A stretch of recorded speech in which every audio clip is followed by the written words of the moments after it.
काय काय काय चाललंय? काय ना परीक्षेच की ते मार्क बघाले. मार्क म्हणजे ते कार्बनच आपल्याकडे देतात. ते मागे छापटवलेलं दोन असतात, त्याच्या वर एक असते आणि वर वर वर आपण गिरबटलेलं असते ते खाली छापटते. म्हणजे छापटलेलं आपल्याकडे देतात. आणि ही प्रश्नपत्रिका त्याची ही सगळी प्रश्नपत्रिका 48 पानांची आहे. ही प्रश्नपत्रिका नाही सगळे चेक करायचं. 90 प्रश्न आहे. 90 प्रश्नापैकी हे एका साईडचं असते की नाही ते मराठीत देतात आणि एका साईडचं असते ते इंग्रजीत देतात. म्हणजे ते दोन्ही माध्यमचे पोरं असतात नाही. मग आता तू काय चेक करायलास? मार्कच की आता बघायचे. म्हणजे प्रश्न उत्तर इथं आहेत नाही सगळी. बघायचं आपल्याला किती पडतात काय पडतात. मग काय अंदाज आहे किती पडतील? अंदाज काय अंदाज नाही आता बघून झाल्यावरच की. सगळ्यांनी इथे दिलेला आहे. Set number, medium, block number, centre code ते काय देतात पेपरवर सगळं दिलं त्यांनी ते देतात. तुझा काय अंदाज आहे? माझा अंदाज काय आता पेपर चेक झाल्यावर जाय माझा. आता तसं काय सांगू शकत नाही मी. नाही 2 आहे पेपर, ते काही एक बी नाही आहे. 90 प्रश्न म्हणजे 180 प्रश्न आहे. सोपा गेलाय ना? सोपा गेलाय, काय विषय नाही. निकाल कधी आहे मग? ते काय तसं काय सांगा नाही निकाल बिकाल. लक्ष्मी म्हणते जग सर्व पैशांवरच चालते, पैसा नाही तर काही नाही, म्हणून मलाच किंमत. विष्णुदेव म्हणतात सिद्ध करून दाखव. लक्ष्मी एक पृथ्वीवरील दृश्य दाखवते. अंत्ययात्रा चाललेली असते. लक्ष्मी वरून पैशाचा वर्षाव करते.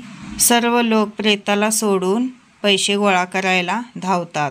लक्ष्मी विष्णूंना म्हणते बघा बघितलं पैशांना किती किंमत आहे. विष्णू म्हणतात प्रेत नाही उठले पैसा जमा करायला. लक्ष्मी म्हणते प्रेत कसे उठणार, तो तर मेलाय. विष्णूंनी खूप सुंदर उत्तर लक्ष्मी मातेला दिले. जोपर्यंत मी शरीरात आहे तोपर्यंत तुला किंमत आहे. ज्या क्षणी मी शरीरातून जाईन त्यावेळी पैसा माती मोलच होणार आहे. श्री स्वामी समर्थ मैत्रिणींनो, मी पुष्पा माझ्या चॅनलमध्ये तुमचे स्वागत करत आहे. शुभ सकाळ सर्वांना. आणि मी आज तुम्हाला या व्हिडिओमध्ये काय दाखवत आहे तर मागच्या वेळी मी एका व्हिडिओमध्ये म्हटलेली की मी गांधीनगरमधून एकदमच होलसेल सर्व काही साहित्य आणलेलं आहे दुकानसाठी. तर लेस आणि ज्या आपल्या पाठिंबा बांधायच्या नॉड असतात त्या पण आणलेल्या आहेत. तसंच पेपर कॅनव्हास, बॉटम कॅनव्हास, सुया असतील, सर्व काही साहित्य, तसंच गोट काढायचा दोरा, टेलरिंगचं जे जे साहित्य असतं ते सर्व काही मी आणलेलं आहे. तेच तुम्हाला मी दाखवत आहे. अस्तर पण आणलेली, पण मला लक्षात राहील नाही अस्तर दाखवायचं. हा चॉकचा बॉक्स आहे, जे आपल्याला कटिंग करण्यासाठी चॉक बॉक्स लागतो तो आहे. आणि ह्या आहेत त्या ब्लाऊजच्या चेन आहेत. हे सर्व ठेवण्यासाठी मी घरातील जो एक प्लॅस्टिकचा डबा होता तो नेलेला आहे दुकानात. म्हणजे सर्व साहित्य एकत्र राहील आणि तो डबा पण एका कोपऱ्यात व्यवस्थित बसेल. कारण तुम्ही बघितलं आहे दुकान आमचं खूप छोटा आहे, त्यामुळे ठेवण्यासाठी जागा नाही आहे. आणि हा जो कोन आहे तो ओरलॉक मशीनचा कोन आहे. ओरलॉक मशीन पण मी तुम्हाला दाखवते. हे अशा पद्धतीने मशीन असतात आणि त्याच्यासाठी हे कोन लागतात. एकच कोन लावला तर 5-6 महिने जातो, त्याच्यासाठी मी तो कोन आणलेला आहे. आणि दोऱ्याच्या गुंड्यासुद्धा बॉक्सच आणलेले आहेत. 2 बॉक्स आणलेले आहेत. त्यात प्रत्येक दोरा 4-4 असं आहे. त्यामुळे कमीत कमी मला वाटते 2-3 महिने तरी जाईल.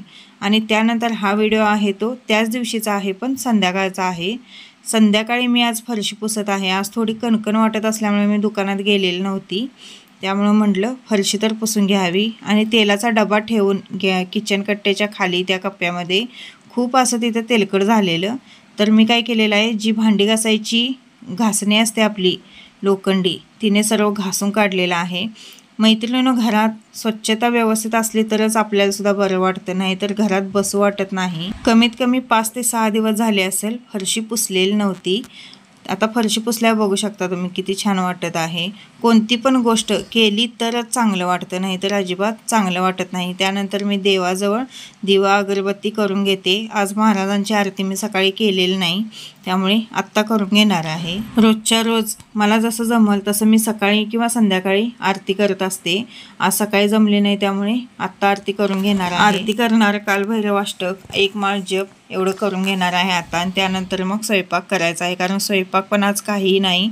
माझा सोमवार आहे, उपवास असल्यामुळे त्यामुळे दोघांपुरतंच मी सकाळी जेवण केलेलं होतं. घरातलं बारीक सारीक काम मैत्रिणींनो अजिबात दिसत नाही, पण जिथल्या तिथं सगळं केलं तरच चांगलं वाटतं. नाही तर अजिबात घरामध्ये अस्वच्छता असली तर बसू वाटत नाही. एक एक लोकांच्या घरात मला म्हणजे आश्चर्य वाटतं की कसं काय त्यांना ते सहन होतं असंच, की म्हणजे सगळा पसारा इकडे तिकडे पडलेला असतो आणि त्यातच बसलेले असतात. अजिबात चांगलं वाटत नाही. मी संध्याकाळी उदबत्ती तसेच कापूर वगैरे लावते, पण कापूर संपलेला होता त्यामुळे मी काय केलं, उदबत्ती सगळीकडे ओवाळून घेतलेली आहे. गॅस कट्ट्याला आपली गॅस शेगडी असते तिथंसुद्धा ओवाळून घ्यायचं आणि कानाकोपऱ्यातनं आपल्या कापूर, उदबत्ती, धूप सगळीकडनं फिरवून घ्यायचं आहे. घंटानादसुद्धा मैत्रिणींनो पूर्ण घराच्या कानाकोपऱ्यातनं आपण करून घ्यायचा आहे. आणि ज्यावेळी आपण महाराजांना मुजरा करतो त्यावेळी नाक घासून मुजरा करायचा. म्हणजे जी काही आपल्या हातनं चूक झालेली असेल ती चूक म्हणजे महाराजांना म्हणायचं की चूक माझी माफ करा म्हणून आपण नाक घासूनच पाया पडायचं आहे. कारण शेवटी आपण माणूस आहोत, त्यामुळे कोणती ना कोणती चूक आपल्या हातनं होतच असते. मी तुम्हाला पुस्तक दाखवत आहे ते नित्यसेवेचं पुस्तक आहे. नित्यसेवेचं पुस्तक स्तोत्रमंत्राचं आहे. सगळे स्तोत्रमंत्र त्या पुस्तकामध्ये तुम्हाला एकाच ठिकाणी मिळून जातील. आता मी कालभैरवाष्टक वाचत आहे. मैत्रिणींनो हे नित्यसेवेचं पुस्तक किंवा ग्रंथ म्हणू शकता, इतका भारी आहे. यात वाराप्रमाणे पण सेवा दिलेल्या आहेत. म्हणजे प्रत्येक वाराला तुम्ही कोणती सेवा केली पाहिजे ते सर्व काही या पुस्तकामध्ये दिलेलं आहे.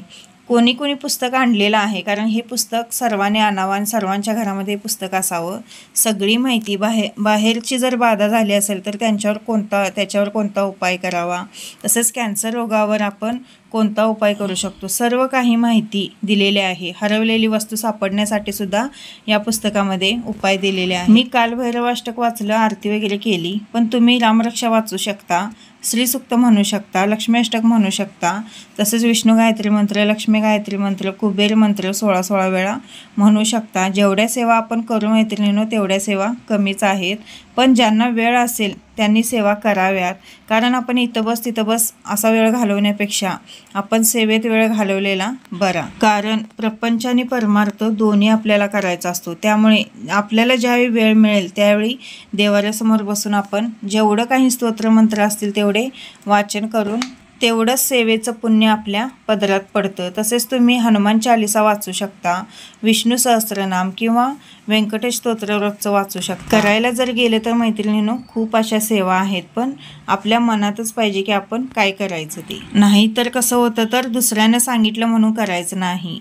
मनी नाही भाव आणि देवा मला पाव असं कधी होत नाही मैत्रिणींनो. त्यामुळे आपल्या मनातला भाव महत्त्वाचा आहे. तुम्ही कोणतीही सेवा करा, 1 करा 2 करा, पण ती सेवा मनोभावे करा. कसं असतं तर बघा, एकदम कळकळीने जे आपण परमेश्वराला हाक मारतो ती नक्कीच त्याच्यापर्यंत पोहोचते. मग तुम्ही 1दा मारा, 2दा हाक मारा किंवा 3दा मारा, पण ती मनोभावे हाक मारली पाहिजे. आणि आपण ज्यावेळी बोलू त्यावेळी देवाला यावंच लागतं, कारण आपलं जन्मदाता ते असतात. त्यामुळे आपलं आई वडील सर्व काही ते असतात. त्यामुळे लेकराने ज्यावेळी हाक मारते त्यावेळी आई बाबा हे नक्कीच येतात.